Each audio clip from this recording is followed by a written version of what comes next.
처음 지필 제안을 받았을 때 나를 싫어하게 만드는 것들의 목록만을 쓰려고 했다. 꿀꿀한 날씨를 닮아 기분 역시 습해지는 점과 회사에서 나의 몫이 불분명해 무능력하게 느껴진다는 이야기와 급격하게 늘어난 체중과 잠을 너무 못 잤거나 혹은 너무 많이 자서 내가 싫어지는 느낌에 대해서 미주알 고주알 다루려 했다. 나는 나를 좋아하는 날보다 싫어하는 날이 월등히 많아서 언제고 내가 왜 나를 미워하고 왜 탐탁지 않게 여기는지를 하나도 빠뜨리지 않고 적으면 모두가 저 멀리 숨겨놓은 그 감정을 꺼내 펼쳐놓음으로써 공감을 받겠다고 확신했다. 하지만 100가지 정도는 거뜬히 적을 수 있을 거라는 확신과 다르게 연필을 잡은 손에 점점 힘이 빠졌다. 내가 나를 싫어하는 이유라는 제목 아래 적힌 목록은 정확히 12가지 뿐이었고 그 12가지 목록을 쳇바퀴 돌며 나를 싫어한다는 정보를 얻고 나서는 관점이 바뀌었다. 스스로가 싫어질 때마다 어떻게 그 감정을 빠져나왔는지 또는 그 감정을 그대로 인정하고 안아주기 위해 어떻게 애썼는지도 적어보고 싶어졌다. 저자는 자신이 싫은 이유를 100가지는 쓰리라고 생각했지만 막상 적어보니 12가지 뿐이었습니다. 내가 어떤 노력을 했는지를 적어보니 훨씬 더 많은 목록이 나왔다고 합니다. 나를 좋아하기 위해 행동하는 무엇들에 대해서는 20가지가 나왔다. 나는 나를 싫어하는 만큼이나 좋아하기 위해 부지런히 움직였다는 사실을 깨달았다. 좋아하는 향의 보디워시를 구매해두고 무기력한 날에 꼼꼼하게 그 향으로 샤워하는 일도 데려왔고 공기정화식물에 이름을 붙여 알뜰하게 키우거나 자전거로 라이딩하는 즐거움부터 서평을 쓰고 좋아하는 작가님을 태그해 잘 읽었다고 간접적으로 편지를 보내거나 사지 않더라도 장바구니에 인테리어 소품을 담아두는 즐거움도 빠짐없이 생겼다. 나는 아침부터 혹은 어느 밤이나 새벽부터 나를 싫어하는 위기에 놓이지만 내가 나를 싫어하는 이유를 적음으로써 조금은 해방될 수 있었다. 그건 감정의 근원지를 파악하는 일과 비슷했다. 요즘 끼니를 배달 음식으로만 먹어서 내가 싫어졌다면 반 정도는 덜어내는 것으로 해결책을 잡으면 됐고 내 미래는 천천히 하강선을 그려 어디론가 사라질 것 같다는 기분이 들면 솟구치는 불안을 다독이기 위해 눈을 감고 천천히 호흡에만 집중하면 되겠다는 결론이 나왔다. 나는 내가 싫어질 때마다 무더운 여름날임에도 빨래방에 들려 막 건조를 마친 뽀송한 이불을 들고 집으로 향하던 순간을 떠올렸다. 이불은 두툼하니 무거웠지만 발걸음은 여느 때보다 경쾌한 날이었다. 아침에 일어나 청소기를 한번 돌려 머리카락을 빨아들이는 것만으로도 커피를 사기보다 직접 얼음을 띄워 내리는 것만으로도 자연스레 일상에 발을 디딜 수 있다는 사실을 깨닫기 시작했다. 이대로 지내면 어느 날 여행을 떠나도 그 여행은 회피성 여행이 아닐지 모르겠다는 확신이 일었다. 그러나 이토록 즐거운 미래를 그려도 오늘 밤이면 나는, 내일 아침 눈을 뜨면 나는 또 내가 싫어질지 모른다. 한없이 낮아진 자존감에 어젯밤 했던 농담이 부끄럽고 퇴근 후 기진맥진해진 몸을 이끌고 침대에 풀썩 쓰러지며 퇴근했는데도 회사 일을 곱씹으며 시간을 되돌리고 싶다는 비명을 지를 가능성이 있다. 하지만 나는 방어막처럼 한 게임에서 나오는 특수 방패처럼 나를 지키는 소소한 습관들을 품에 안고 있다. 그 방어막은 마음과 몸의 체력을 높이는 물약이 되어 외부와 내부의 스트레스로부터 나를 지켜준다. 나는 그제보다 어제, 어제보다 오늘 조금씩 더 나를 미워하지만 반대로 소소한 일상의 습관으로부터 나를 지킨 덕분에 빠르게 제자리로 돌아온다. 제자리. 나는 제자리를 반질반질하게 닦는다. 이윽고 내년 여름 떠날 비행기표를 알아보다가 그만둔다. 우선은 돌아왔을 때 조금의 허무함이 들지 않도록 내 자리를 잘 관리해 두어야겠다는 다짐을 한다. 지금 내가 서 있는 자리는 내가 오랫동안 머물 자리다. 오늘 소개해드리는 도서는 제9회 브런치북 출판 프로젝트에서 대상을 받은 현유아 작가님의 신간 내가 너무 싫은 날에입니다. 제가 유튜브 영상을 만들면서 자기 혐오라는 단어가 참 많이 등장하더라고요. 근데 이 자기 혐오라는 단어는 이렇게 짧게 한 단어로 언급하고 넘어가기에는 우리에게 미치는 영향도 너무 크고 또 극복한다는 게 그렇게 가볍고 쉬운 문제만은 아닙니다. 그래서 제가 이 책을 읽으면서 나는 내가 왜 싫을까? 그 감정의 근원지를 찾고 또 싫은 이유가 있다면 이를 극복하기 위해서 우리가 어떤 행동을 그럼 구체적으로 할 수 있는지 생각해 볼 수 있는 기회가 되었습니다. 이 책은 총 20개의 꼭지로 이루어져 있는데요. 각 챕터마다 저자는 자기 자신을 좋아할 수 있도록 회피가 아니라 현실에 두 발을 딛고 매일매일 살아갈 수 있도록 어떤 노력을 했는지 풀어내고 있습니다. 개인적인 이야기지만 저도 이 저자의 이야기에서 많은 팁을 얻게 되었습니다. 한 꼭지의 일부를 오늘 같이 읽어보려고 합니다. 이야기의 시작은 자기 자신이 싫어진 저자의 이야기입니다. 나는 가장 마를 때와 비교하면 무려 30kg가 늘어났고 가장 오랫동안 유지한 몸무게와 비교해도 최소 15kg가 늘어난 상태였다. 심지어 지인 몇은 나를 더듬거리며 알아봤다. 상사에게서 불합리한 요구를 들을 때마다, 글이 잘 쓰이지 않을 때마다, 미래에 대한 불안감이 짙어질 때마다 짜고 매운 음식으로 스스로를 달랬다. 1년치의 헬스장 이용권을 끊었으면서도 운동은커녕 가벼운 산책조차 꺼렸다.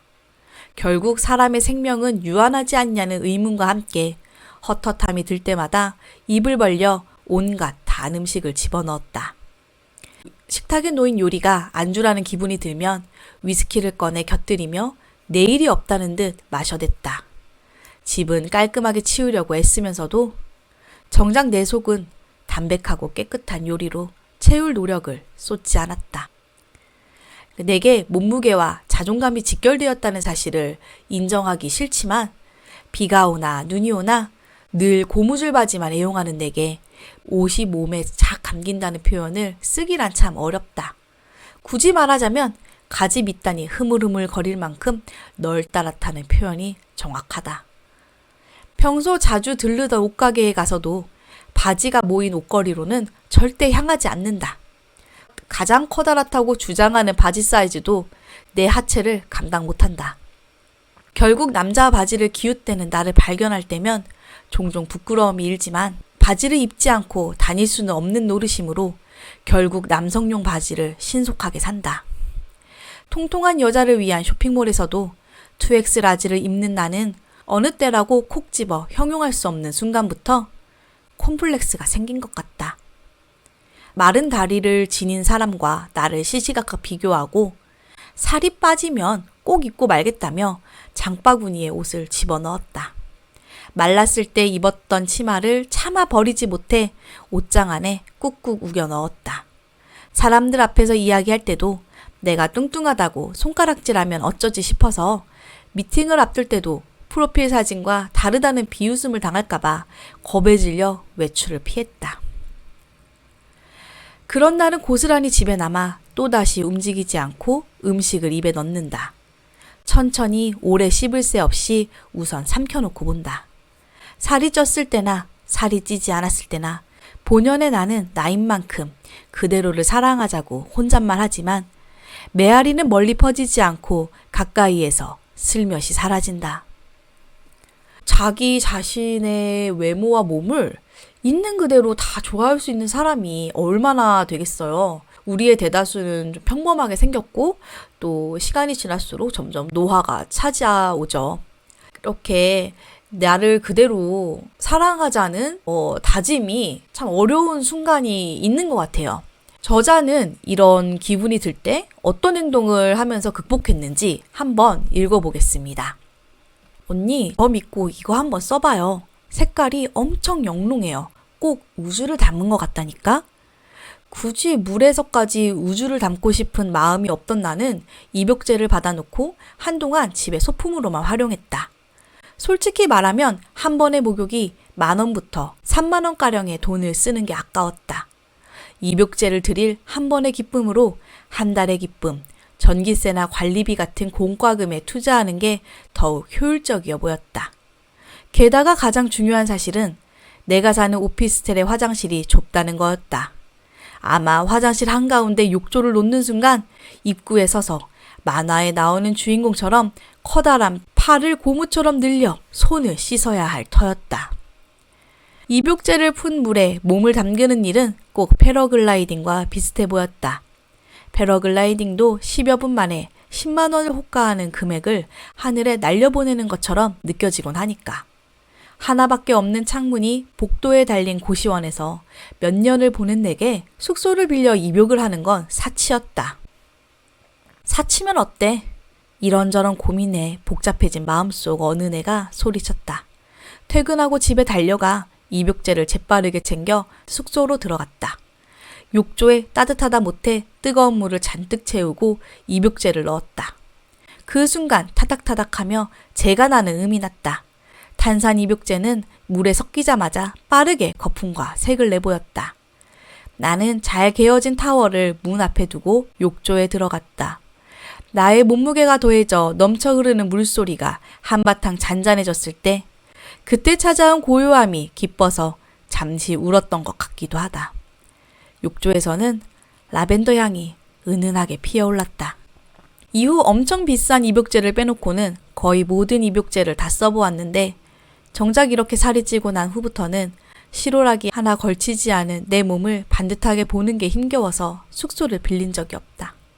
살이 빠지면 허리가 잘록하니 들어간 원피스를 입겠다는 다짐처럼 입욕제 역시 그랬다. 살이 조금만 더 빠지면, 허리가 조금만 더 들어가면, 다리가 조금 더 날씬해지면 그때 고고하게 욕조 안에서 발을 담겠다고 고집했다. 그 고집이 꺾인 건 가장 마를 때 쓴 나의 일기를 엿보고 나서였다. 몸무게는 분명 최저가를 경신했는데 정작 내가 예뻐 보이지 않는다고 적힌 일기장에는 앞으로 무얼 해야 예뻐질까 싶은 고민이 줄줄이 쓰여 있었다. 나는 여기서 조금만 더 빠지면 소원이 없겠다고 여겼지만 목표를 잃은 나는 정작 다른 목표를 바라봤다. 코가 조금만 더 오똑했으면, 눈동자가 조금 더 크고 뚜렷했으면, 턱이 각지지 않고 조금 더 동그라면 얼마나 좋을까 싶은 이야기와 그 옆에 기재된 액수가 적힌 글을 읽고 완벽하게 만족할 만한 몸에 도달할 수 없겠다는 확신이 들었다. 근처 상점에 들려 새로 나왔다는 행성 모양의 입욕제를 손에 들었다. 입욕제를 골랐다면 다음은 욕조가 딸린 숙소다. 욕조 있죠? 앱으로 확인했지만 한 번 더 질문하고 카드키로 문을 열었다. 손의 힘으로 천천히 입욕제를 조각냈다. 쏟아지는 물에 조각낸 입욕제를 조금씩 떨어뜨렸다. 상상보다 더욱 짙게 변하는 물을 바라보며 소소한 기쁨을 느꼈다. 모양과 색을 보느라 정작 향은 주의 깊게 살피지 못했지만 향도 은은했다. 입욕제에 스며든 오일로 부드러워진 피부를 쓰다듬었다. 툭 튀어나온 뱃살도 튼살이 생긴 허벅지도 그리 나쁘지 않았다. 억지로 결론 지은 괜찮음이 아닌 진정 괜찮다는 마음에 다가서는 순간이었다. 과거도 나고 지금도 나고 미래도 나다. 누가 뭐래도 나는 나니까 시간이 흐르고 흘러 몸에 주름이 늘고 새치가 나도 그 변화 모두 나니까 나를 미워하는 마음은 이 뜨끈한 우주에 모두 녹여버렸다. 저자는 자신에게 욕조와 입욕제를 선물하고 자신의 몸을 향과 오일로 돌보는 선택을 했습니다. 책에는 이런 이야기들이 소개됩니다. 내가 왜 싫은지, 그리고 나는 어떤 행동을 했는지 말이죠. 작가는 이렇게 나를 사랑하고 나를 사랑하는 세세하고 소소한 방법을 터득했습니다. 원래 나는 먼지와 설거지거리가 가득 쌓인 집이 싫어서 호텔로 도피했다. 잘 풀리지 않는 현실이 싫어서 잠으로 도망쳤다. 그런데 요즘은 신기하게 그러고 싶지 않다. 기분 전환으로 하룻밤 정도는 호텔을 가는 것도 좋겠지만 그보다는 식물 하나를 더 드리고 싶다. 잠으로 도망치는 기분이 드는 건 막을 수 없지만 내가 할 수 있는 한 막아보고 싶다. 여러분은 나의 어떤 점이 싫으신가요? 현실에서 도망치고 싶을 땐 어떤 선택을 하시나요? 나를 돌보는 것, 나를 사랑하는 방법. 사실 이게 그렇게 큰 행동이 아닐 때도 많더라고요. 한 친구가 취업을 하고 여행을 자주 다녔었는데요. 그리고 저도 그 친구의 주도하에 이제 여행을 좀 따라갔었어요. 그때 이제 친구가 굉장히 신선한 이야기를 들려주었습니다. 그 친구는 안 가본 국내 여행지가 없는 거예요. 그 친구는 사실 돈이 많지가 않았고 또 차도 없었어요. 밤 12시나 오전 6시 이런 식으로 이제 집결을 해서 뭐 강원도나 뭐 경상도 같이 먼 곳을 무박으로 저렴하게 여행 가는 상품을 이용해서 여행을 한두 달에 한 번씩 다녀오고 있었던 상황이었습니다. 2명이 가도 당시에 모든 경비를 다 합쳐도 2명이서도 10만 원 좀 넘는 정도? 이렇게 써도 다양한 곳을 여행 다녔던 거죠. 그 친구는 그렇게 한 번씩 여행을 다니면서 스트레스도 풀고 기분 전환도 하면서 이제 직장이 좀 꽤 스트레스가 많은 곳이었는데도 오랫동안 다녔습니다. 반대로 저는 저를 돌보는 방법을 몰랐어요. 제가 할 줄 아는 건 진짜 극한의 절약.